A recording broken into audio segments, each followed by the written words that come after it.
Sa halip na balik alindog, mas nakasasama pa umano sa kalusugan ng nabistong alok na serbisyo ng isang babae sa Cavite. Nagpapanggap siyang espesyalista kahit walang lisensya. Ang pag-aresto sa kanya sa pagtutok ni John Consulta. Exclusive!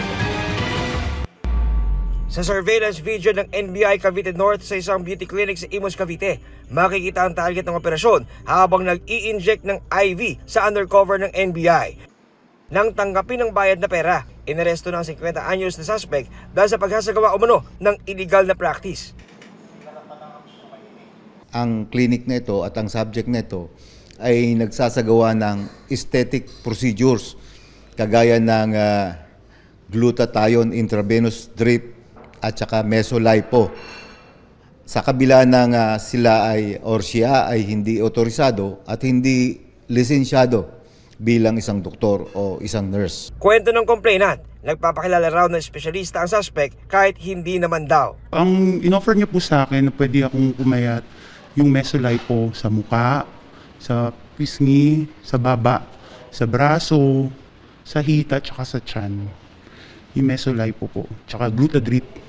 Hindi niya po makuha yung ugat ko dito. Kaya po tinusok niya, sumirit po yung dugo. Nanakit po yung ulo ko, yung batok ko. Tapos nagkaroon po ako ng chills. Kaya, mga katulad kong nanay na gustong bumalik alindog, na gusto lang naman namin ng serbisyong makatarungan naman at legal na paraan. Tapos makakatagpo kami ng ganyang mga manloloko. Napakadelikado niyan, ano? Hindi natin malaman kung ano yung side effect ng gamot. Maaring allergies, allergy, may cause death na mapuputula, maano ka ng hininga, di ba? Di na itinanggi ng suspect ang akusasyon. Sa mga tao po na nagtiwala po sa akin na iniisip po nila na isa akong registered nurse, actually lang po, isa lang po akong IBT training po. Humingi po ako sa inyo ng paumanhin. Na-inquest na sa reklamong illegal practice of medicine ang suspect at sinamsam ang mga equipment at gamot sa kanyang klinik. Base sa pinalabas na anunsyo ng FDA, delikado ang basta-basta pag-administer ng glutadrip na maaaring lumikha ng pinsala sa katawan ng magpapagawa nito. Dati na rin sinabi ng Department of Health na wala pang naililimbag na pag-aaral na nagsusuri sa epekto ng injectable na glutathione sa pagpapaputi. Para sa GMA Integrated News, John Consulta, nakatutok 24 oras. Tinanggal na ng Senado sa kanilang bersyon ng 2025 budget ng DSWD ang pondo para sa AKAP program. Pero inalmahan yan ng leader ng Kamara na iginiit na maraming minimum wage earner ang umaasa sa programa. Nakatutok si Sandra Aguinaldo. May namumuong girian sa pagitan ng Senado at Kamara kaugnay sa pondo para sa ayuda para sa kapos ang KITA program o AKAP. Kasunod ito ng anunsyo ni Senador Amy Marcos, sponsor ng budget ng DSWD, na inalis na ang AKAP sa Senate version ng Senado. Nakakalito po at sa totoo lang, ang version ng Senado, tinanggal ko na po yan. Are you saying there's no AKAP in the Senate version? Yes, I deleted it entirely. How much did you delete, Mr. President, Madam Chair? Yes, 39 billion which was added in the House version and 41 billion added for AIX.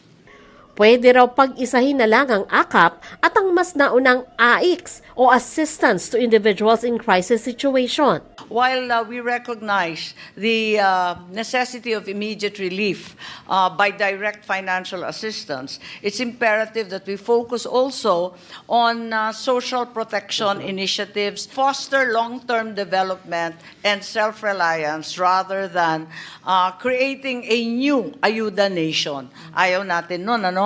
Taong 2024 nang unang ipatupad ang AKAP na layong protektahan ang mga minimum wage earner sa epekto ng inflation sa bilihin.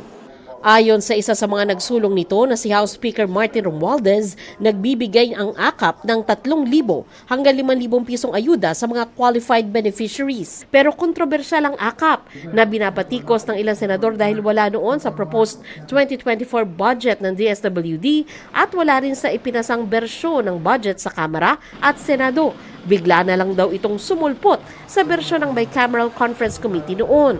Sa 2025 budget, triple ang inilaang pondo para dito mula sa 13 billion pesos noong 2024, nasa 39.8 billion pesos ito para sa 2025. Katwiran ng Kamara, kailangan ng AKAP bilang ayuda sa mga minimum wage earners na kumikita ng 21,000 pesos or less kada buwan.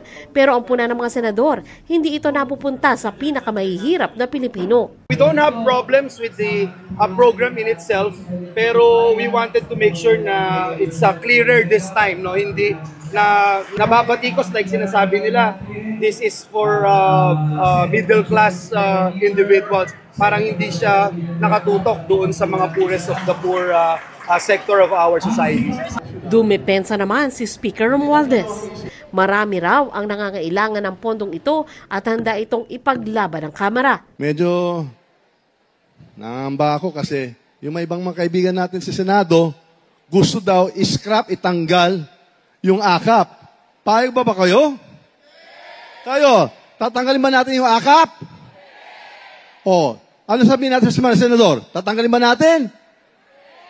Inutusan na ni Romualdez ang House Appropriations Committee na sikaping maibalik ang AKAP kapag tinalakay na ang national budget sa Bicameral Conference Committee. Sa Senado, ay hindi yata nakakaintindi yata kasi hindi yata sila bumababa masyado. Nakikita po natin ay ito po ang itong gusto ng mga kababayan po natin, itong napaka ng programa galing sa DSWD. Kaya sasabihin ko na sa ating mga kaibigan sa Senado, umikot na lang muna kayo at tanong mo muna sa taong bayan kung anong gusto nila. At sa nakikita ko po sa lahat ng pinupunta natin, gusto at napaka-popular itong programa. Para sa GMA Integrated News, Sandra Aguinaldo, nakatutok, 24 oras. May dagdag atraksyon sa isang floating restaurant sa Loway sa Bohol. Yan ang firefly watching o panonood ng mga alitap-tap. Sa halagang 1,000 pesos, may kasama na itong buffet food, musician at guide sa floating restaurant. Unique experience ang hatid ng naturang aktibidad habang ini-enjoy ang river cruise.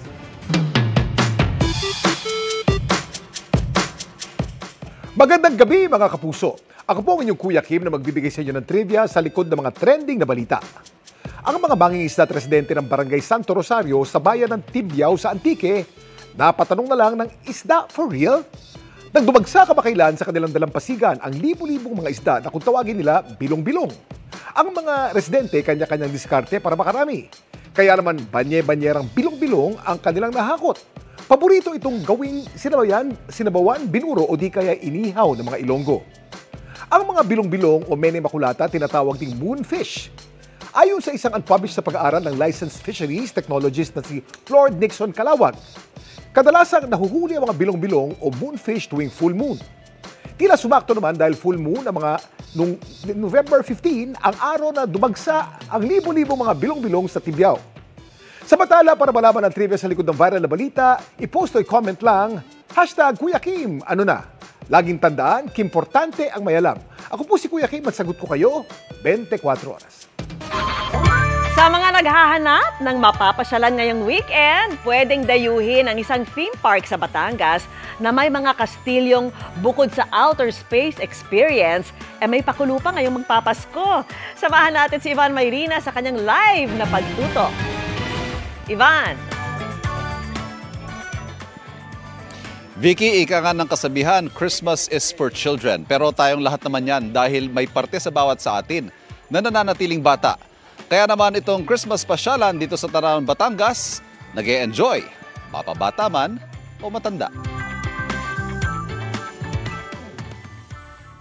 Sa isang bahagi ng Tanawan, Batangas na nakaharap sa Taal Lake, may dalawang kastilyong itinayo na ngayon dinarayo. Ang Castle Pop, dinisenyo para sa mga bata. Atraksyon ng theater, ilang rides, at immersive at educational videos tungkol sa kalawakan. Tampok ang kanilang bitang batang si Jay at ang mga kaibigan niyang robot. Maganda, happy. Magandang experience to sa mga bata, especially binibuild dito yung mga knowledge about the atmosphere and of course the Earth and the other planets. Ang mga bata, alam naman natin, hindi na ubusan ng energy. Dito, pwede nilang ibuhos ang energy nila.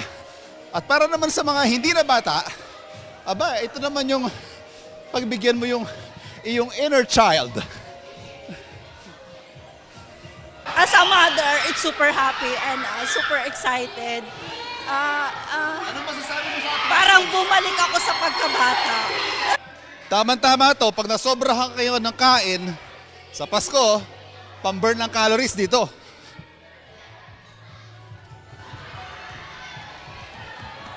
Pagkatapos naman mapagod sa mga ginawa natin kanina, dito ka magre-relax kasama ng mga giant rubber ducky. Sa ikalawang kastilyo, mga atraksyong feast for the senses ang pwedeng subukan. Pagpasok pa lang sa tinatawag na Water District ang unang daraanan, para kang lumusong sa baha. Ito ang tinatawag nilang infinite space. Gamit ang mga LED lights, nakakagawa daw siya ng illusion ng infinite space, parang walang katapusan. Medyo nakakalula. Tingnan natin. Okay. Kasunod yan ang tinatawag na UFO na para ka nasa eksena sa pelikula na anumang oras ay may dudukot na sa iyong alien. At sa Cosmic Projection Room, kakaibang experience din sa mata ang nililikha ng mga ilaw. Kapag napagod na, pwedeng umupo muna at mag-relax sa tinatawag nilang bubble top habang pinagmamasdan ang payapang tanawin ng Taal Lake. Vicky, bukas itong Jay's Castle sa Tanawan, Batangas, Biyernes, Sabado at Linggo. Pero pwede naman daw ang weekdays kung ito ay mga book tours, lalo sa mga paaralan o kaya sa mga corporate accounts. Vicky. Parang enjoy na enjoy ka dyan. Maraming salamat sa iyo, Ivan, Myrina. Kapapasok lang na balita mga kapuso at kapamilya, it's official na highest grossing Filipino movie of all time na ang Hello, Love Again.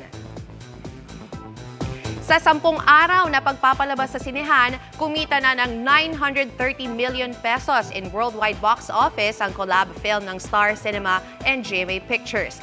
Sa panibagong record, naungusan ang pelikulang Rewind ng kapuso royal couple Marian Rivera at Dingdong Dantes. Showing pa rin sa mahigit 1,000 cinemas worldwide ang Hello, Love Again. Kabilang dyan ang 181 cinemas sa Middle East at soon sa iba pang Asian territories. Sa Muntinlupa City, nadakip ang 5 Korean fugitives na sangkot sa paggawa ng bogus na cryptocurrency website. Nakatangay umano sila ng mahigit 160 milyong piso sa kanilang mga biktima habang nag-ooperate dito sa Pilipinas. Nakatutok si John Consulta. Exclusive. Nagtangkapang tumakas. Pero di rin nakawala sa pinagsamang puwersa ng BI Fugitive Search Unit at Korean Interpol ang target na 5 Korean fugitives sa Muntinlupa. Ayon sa BIFSU, sangkot sa pang-scam ang 5 na nakatangay umano ng 165 milyong piso sa mga biktima habang nag-ooperate dito sa Pilipinas. Ilang taon na raw ang operasyon at nagpapalipat-lipat ng lugar para makaiwas sa huli. Nag-set up sila ng isang fake na website or cryptocurrency platform kung saan nag-eengganyo sila ng kanilang mga biktima upang mag-invest doon at bumili ng cryptocurrency. At eventually malalaman ng biktima na yung binayad nila na pera ay wala talagang katumbas na cryptocurrency. Medyo challenging para sa atin na mahuli sila kasi ang naging focus natin is sabay-sabay sila na maaktuhan or mahuli. Sa hiwalay na operasyon, sinalakay din ang tinutuluyang bahay ng grupo. They're getting the PCs. Doon inabutan ng ilang Pinoy na patakas na raw sana. Nakakulong na sa BI Detention Facility sa Bikutan ang mga dayuhan na wala pa rin pahayag. Napakahalaga na maibalik natin sila sa kanilang bansa upang mapanagutan itong mga kinasasangkutan nila na mga krimen. Para sa GMA Integrated News, John Consulta, nakatutok 24 oras. Patay ang maglolo sa Quezon City matapos hindi makalabas sa nasusunog nilang bahay. Sinubukan pa raw kasi nilang apulahin ang apoy. Nakatutok si Bea Pinlac.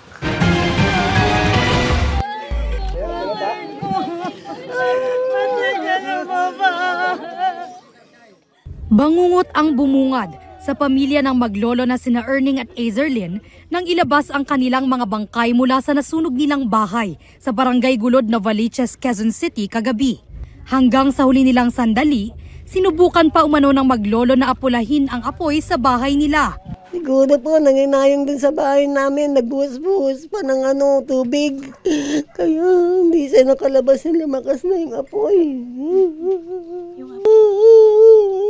Masakit na. Bigla pagkawala nila. Pakita kayo sa panaginip ko. Para kapag paalam ako, hindi ko talaga kaya kung hindi ko talaga nag-sink in sa utak namin lahat yung lahat ng nangyayari ngayon. Sa tala ng Bureau of Fire Protection, abot sa 10 bahay ang nilamon ng sunog na sumiklab mag-aalas 5 kahapon. 15 pamilya ang apektado. Ayon sa tauhan ng barangay, mabilis kumalat ang apoy sa magkakatabing bahay. Puro raw materials kasi mga plywood, mga gano'n. Dikit-dikit talaga sila ron. Ang ilan sa mga pamilyang nasunugan sa kalapit na paaralan muna nag-evacuate. Actually, 3 family lang yung nandiyan dyan, yung iba tumuloy sa mga kamag-anak nila. Ang isa sa mga nasunugan na si Nanay Enriquita, una raw naisip na isalba ang anak niyang PWD o person with disability at asawa niyang senior citizen. Nasimot daw ng apoy ang bahay nila at wala na silang ibang matutuluyan. Sana po matulungan naman din kami nila po. Yun nga po, mahirap Pasko dito kami, wala kaming mga Yan nga ang magpapaso, wala tayong bahay. Inaalam pa ang sanhi ng sunog. Para sa GMA Integrated News, Bea Pinlac, nakatutok 24 oras. Mabilis na chikahan naman tayo para updated sa showbiz happenings. A new pop artist is on the rise. This weekend, makikilala na natin si Yaki with his single Hilaw. Yan ang bagong parody version ni comedy genius Michael V sa hit song na Dilaw ng singer-songwriter na si Maki, na sobra raw excited sa obra ni Bitoy. Ang latest parody, isa lang sa mga dapat abangan sa second part ng 29th anniversary special ng longest-running gag show.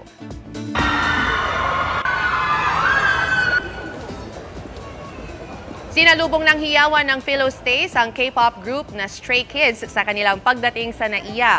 Todo kaway naman ang grupo na balik bansa para sa kanilang Dominate World Tour bukas.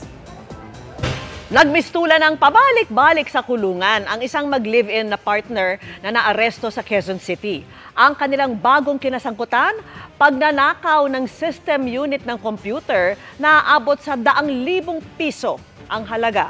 At yan ang tinutukan ni James Agustin. Kuha ang tagpong ito sa ikalawang palapag ng isang establishmento sa FPJ Avenue sa Quezon City. Ang isang lalaki tila may hinahanap. Maya-maya pa tinangay na niya ang system unit ng computer. Bago niya nakuhanan din sa CCTV camera ang lalaki at ang kanyang kinakasama na inaayos sa kanilang kariton na pinaglalagyan ng mga kalakal. Ayon sa pulisya, kinaumagahan na makita ng may-ari na wala na ang padlock sa pintuan. Na-discover nila sa pagpasok nila sa umaga na yung establishment nila pinasok and nalaman nila na may mga nawalang gamit, particularly parte ng machinery po nila. Sa hot pursuit operation ng pulisya, naaresto ang mag-live-in partner sa Araneta Avenue. Nabawi sa kanila ang mga ninakaw na gamit, kabilang na ang bahagi ng system unit at ilang parts ng printing machine. Nagkakalaga mga ito ng 123,000 pesos. Naka-recover po tayo ng mga CCTV recordings wherein na-identify po natin kung sino po yung suspect natin. Pang-4 na beses nang makukulong ng lalaking suspect na dating nasangkot sa 2 insidente ng pagnanakaw at kasong may kinalaman sa droga. Nagawa ko lang po yun dahil sa hirap ng buhay. Paano mo kayo nakapasok sa establishmento? Palilinagari ko po yun. Ang babaeng suspect na dati nang naaresto dahil sa pagsusugal, itinangging nagnakaw siya. Pinigilan pa nga raw niya ang kanyang kinakasama. Sabi ko, lumabas ka dyan. Hindi ka lalabas yan. As in, minula ko po siya ng time na yun. Sinampahan ng 2 ng reklamong robbery. Para sa GMA Integrated News, James Agustin, nakatutok, 24 oras.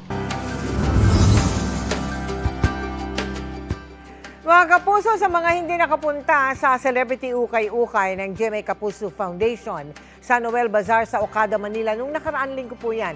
Uy, may chance pa kayo na makapamili. Dahil nasa World Trade Center sa Pasay po sila ngayong araw, November 22 hanggang December 1.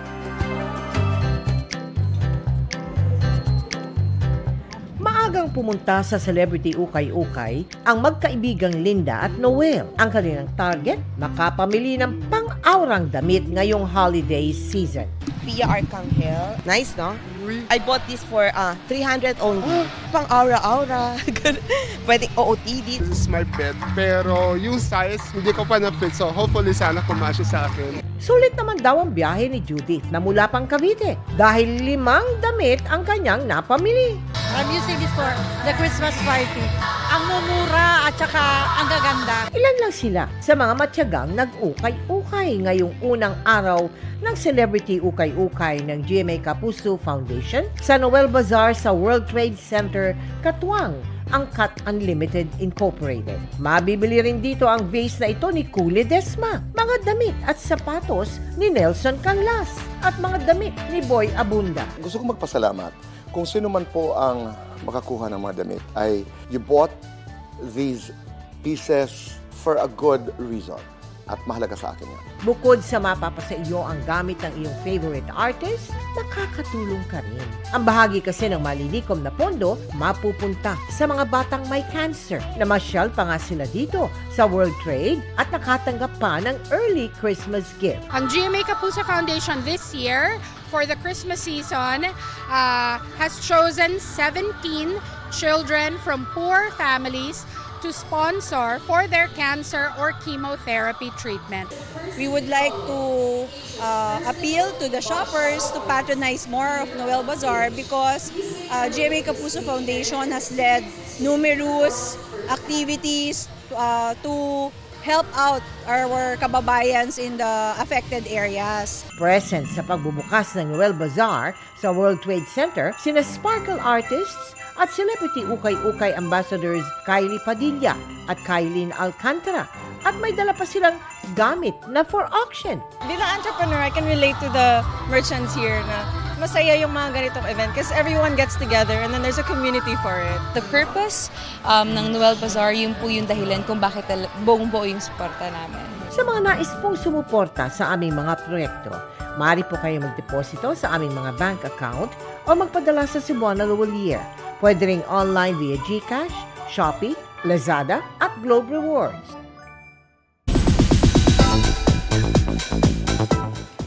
Nagmisulang Hallyu Day ang ikalawang araw ng content showcase sa Singapore. Present kasi roon ang ilan sa bigating K-drama stars. Makichika kay Lin Ching.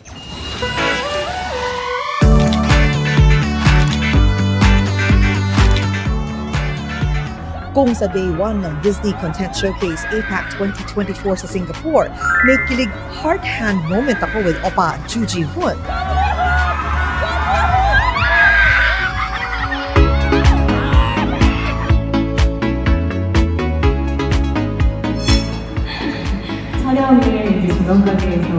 Matapos ang showcase nila ni Park Bo-young para sa tindig balahibong show na Light Shop Keeper,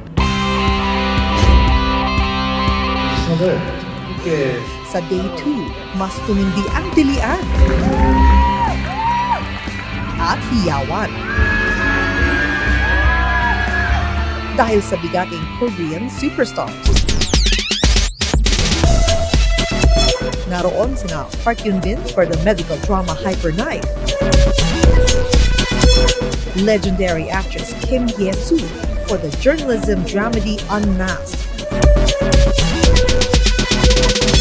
sina Son Suk-woo at Kim Da-mi para sa 9 Puzzles, Ryu Seung-ryong for the action-packed show Low Life, at Kim Soo-hyun at Cho Bo-ah for the action romantic drama The Knock Off. Bukod sa content showcase, nagpa-press con din ang bawat show kung saan shinare nila ang kanilang experiences in shooting their shows. Kabilang na rito si Kim Hye-soo ng Unmasked na nagsabing enjoy siya makasama at makatrabaho ang mga junior actors sa show. Nakakatawa namang kwento ng co-star niyang si Jung Sung-il na may lumanding na daga sa ulo niya habang nagsushoot mala Ratatouille. Lin Ching updated sa Showbiz Happenings. Salamat Luan sa isang press conference ngayong gabi. Naglabas ng pahayag si Vice President Sara Duterte kaugnay ng kanyang pananatili sa batasan para samahan ang kanyang Chief of Staff na naka-detain doon. Sinagot din niya ang hamon ni Speaker Martin Romualdez na siya mismo ang umarap sa komite at hindi ang kanyang mga tauhan. Nakatutok live si Jonathan Andal. Jonathan. Emil, si VP Sara mismo ang nagsabi, kani-kanina lang gusto raw siyang ipapatay ni House Speaker Martin Romualdez. Sinabi yan ni VP Sara nang ikwento niya na pinapaalis na siya ng House Sergeant at Arms sa Batasan Complex dahil iniisip daw nila ang seguridad ng bise. Pero sabi ni VP Sara, hindi siya security problem dahil may sarili naman siyang security. Narito ang pahayag ni VP Sara. Sabi niya, hindi, kasi baka may mangyari sa'yo dito sa loob. Sabi ko, sir, isa lang naman ang gusto pumatay sa akin, si Martin Romualdez. And I don't think gagawin niya yan dito sa loob ng House of Representatives. Gagawin niya yan doon sa labas. Sabi pa ni VP Sara, hindi raw talaga siya dadalo sa mga hearing sa Kamara at nilitan niya kung bakit. Narito ang kanyang pahayag. Why? Why would I answer to a speaker implicated in a bribery case on record in a court case? Why would I answer to a member of, hanggang ngayon hindi ko alam bakit member pa ito ng House of Representatives, convicted of child abuse, taking IP children doon sa amin sa Davao City, dadalhin sa Manila. Diba? Why would I answer to a member of the House of Representatives na merong utang sa aking husband ng 9 million dahil sa isang case? So why would I answer to them? Why would I answer to a member of the House of Representatives na ang tatay niya mismo, na may screen cap ako, nagsasorry sa ginagawa ng anak niya?